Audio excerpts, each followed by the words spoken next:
मेष राशि, शनि के साढ़े साथी, और वह भी फर्स्ट फेज। और अभी तो एक लंबी यात्रा तय करनी है। पूरा का पूरा लगभग 6.5 साल के आसपास का समय अभी बचा हुआ है। क्या होगा शनि की साढ़े साथी के इस पहले चरण में, फिर हम सेकंड की भी बात कर लेंगे कभी किसी और वीडियो में, और थर्ड की भी बात कर लेंगे। पर अभी तो पहला जो फेज है आपके लिए, उसी के बारे में जानना बहुत आवश्यक है। शनि ग्रह आपको बहुत अधिक प्रभावित करने वाले हैं मित्रों, क्योंकि शनिदेव का जो प्रभाव है वो इस समय आपकी जन्म पत्रिका में 12वें स्थान में है। आपको डिस्प्ले की कुंडली में दिखाई दे रहा है जहां 12 नंबर लिखा है वहां शनि बैठे हैं, और वो घर खर्चों का है। वो जो घर है मोक्ष का है, वो गलत आदत व्यसनों का भी है। आपको इस 12वें भाव के शनि में कुछ चीजों का तो बहुत विशेष ध्यान रखना होगा, और कुछ चीजें ऐसी भी हैं जो आपको सहयोग करेंगी। बट कहते हैं ना कि जब एक ग्रह कोई जन्म पत्रिका में खराब हो जाए तो कहीं ना कहीं तो कोई दूसरा ऐसा योग कुंडली में बन जाता है, या कोई ऐसी ग्रह गति आ जाती है जो हमें दूसरे ग्रह से बचा देती है और हम सरवाइव कर जाते हैं। तो यहाँ पर जुपिटर आपके लिए 1 जून से बेटर हो रहा है, पर शनि की जो साढ़े साथी का जो फर्स्ट फेज है उसमें एक तो शनिदेव आपको पैरों से रिलेटेड प्रॉब्लम दे रहे हैं, नर्वस सिस्टम को वीक कर रहे हैं। अगर आपको कैंसर कारक बीमारी चल रही है तो उसमें आपको कष्ट दे रहे हैं, और साथ में शनिदेव आपके रोग के घर को देख रहे हैं, रोग चोट के घर को देख रहे हैं, शत्रु बाधा के घर को देख रहे हैं, पुलिस केस मुकदमे के घर को देख रहे हैं। इसके अलावा कर्जे के साथ साथ जो समाज में अपयश होता है, समाज के अंदर जो मान की हानि होती है, इन सभी स्थानों को देख रहे हैं। तो जो शनि महाराज हैं वो न्यायमूर्ति हैं, कर्म फलदाता हैं। डरिए मत। अभी फिलहाल फर्स्ट फेज में तो इतनी डरने की आवश्यकता नहीं है, पर जब सेकंड फेज आएगा तो वो जरूर आपको परेशानी कष्ट उत्पन्न करेगा।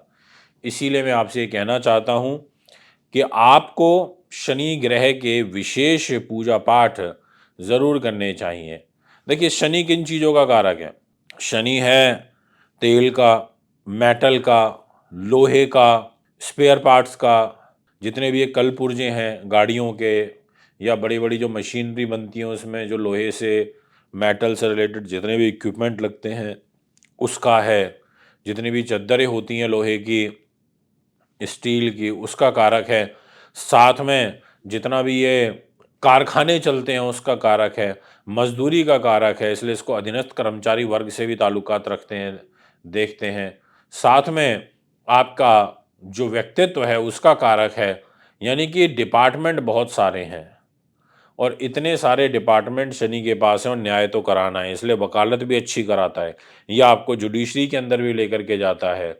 अब यहाँ पर शनि ग्रह की जो तीसरी दृष्टि है इसमें आपके लिए दोष है। वैसे तो शनि तीसरी दृष्टि से अपने मित्र को देख रहे हैं और वृष राशि को देख रहे हैं, और वृष राशि को देखना यानी कि शुक्र की राशि को देखना अच्छा है, पर कहाँ बैठ करके देख रहे हैं? ये देख रहे हैं आपके खर्च के घर में बैठ करके, और आपके सेकंड हाउस को देख रहे हैं, आपके परिवार को देख रहे हैं, आपकी वाणी को देख रहे हैं, आपके चेहरे की रूप खूबसूरती को देख रहे हैं। तो कहीं ना कहीं वाणी में आपके कड़वाहट आएगी, आप में कहीं ना कहीं पॉलिश्ड झूठ बोलने की प्रवृत्ति बनेगी। कुछ इस तरीके का योग, यानी कि पैसा ना स्टोर हो पाना, पैसा कैश इन हैंड ना दिखना, इस प्रकार का जो गोचरीय प्रभाव है वो यहाँ पर कुंडली में दिखाई देता है। अब शनि के पास आपकी मेष राशि के अकॉर्डिंग जो डिपार्टमेंट है, एक तो कैरियर का है, और एक डिपार्टमेंट है आपके प्रॉफिट का, और जाकर के बैठ गए खर्च के घर में। यानी कि शनि आपके कैरियर और प्रॉफिट में भी कमी कर रहे हैं, क्योंकि खर्चे बढ़ा रहे हैं। अगर प्रॉफिट आ रहा है, कैरियर ठीक हो रहा है, पर खर्चों के कारण आपको वो चीज़ दिख नहीं पा रही है, नोटिसेबल नहीं हो रही। इसलिए आप देखिए शनि की साढ़े साती पहला फैक्टर, फिर शनि किन किन घर का मालिक है वो दूसरा फैक्टर, तीसरा फैक्टर कि फिर उसकी दृष्टियां कहाँ जा रही हैं।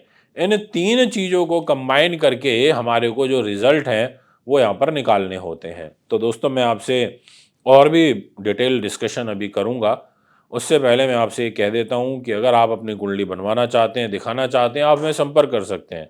आप अच्छे रत्न रुद्राक्ष लेने के लिए भी हमें संपर्क कर सकते हैं। तो आइए अब विषय को आगे बढ़ाते हुए बात करते हैं कि शनि ग्रह आपके 6th हाउस को देखेंगे तो बीमारियों के प्रकोप को बढ़ाएंगे, यानी कि बीमारियां आपको परेशान करेंगी। कैंसर कारक बीमारी से यदि आप जूझ रहे हैं तो आपको बहुत ज़्यादा अलर्ट रहना होगा, क्योंकि शनि ग्रह की जो दृष्टि है वो इस घर पर आ रही है और एक दृष्टि आ रही है भाग्य के घर पर। उसने बोला मैं भाग्य को भी देख रहा हूं। अब भाग्य पर शनि दृष्टि डालेगा तो भाग्य को स्लो करेगा। कैरियर और प्रॉफिट का लॉर्ड है, तो यानी कि मेष राशि के स्वामी मंगल के साथ शनि का जो भाव है वो शत्रुता का है। दोनों आपस में एक दूसरे से शत्रुता रखने की वजह से ये आपको खुल के रिजल्ट नहीं दे पाएगा। और मंगल खुद भी अप्रैल मई में कहाँ रहेगा? शनि के साथ रहेगा। आप डिस्प्ले की कुंडली में देख लो, वो खुद अपनी राशि से 12वें चला गया, वो खुद शनि के साथ द्वितीय दोष बना के बैठ गया। यानी कि साढ़े साथी के इस फर्स्ट फेज के ये जो अभी दौर चलेगा अप्रैल और मई का, इसमें आपको बहुत ध्यान रखना होगा।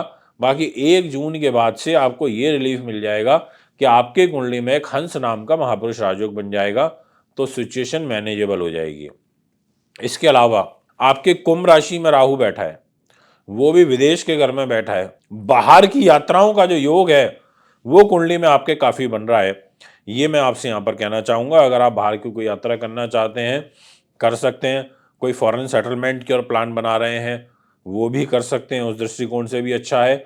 और अब बात करते हैं कि शनि महाराज और आपके जीवन में किस अनुसार अच्छे फल या बुरे फल देंगे। तो देखिए, विशेष रूप से 5 दिसंबर 2026 से जैसे ही राहु का राशि परिवर्तन होगा और राहु कैरियर के घर में आएंगे तो आपके प्रॉफिट को एक बल मिलेगा। तो जितने भी लोग एक्सपोर्ट इंपोर्ट करते हैं उनको उस तरीके के काम कारोबार में बहुत अच्छी और विशेष सफलता प्राप्त होगी, ये मैं आपसे कहना चाहता हूँ। और इसके अलावा अगर कोई नियर बाय आप एडवांटेज लेना चाहते हैं तो 19 अप्रैल के बाद आप शुक्र का एडवांटेज ले सकते हैं। अब यहाँ पर आप रेमेडीज़ का सहारा लीजिए, क्योंकि जो रेमेडी है ना वही इंसान को सेव कर सकती हैं।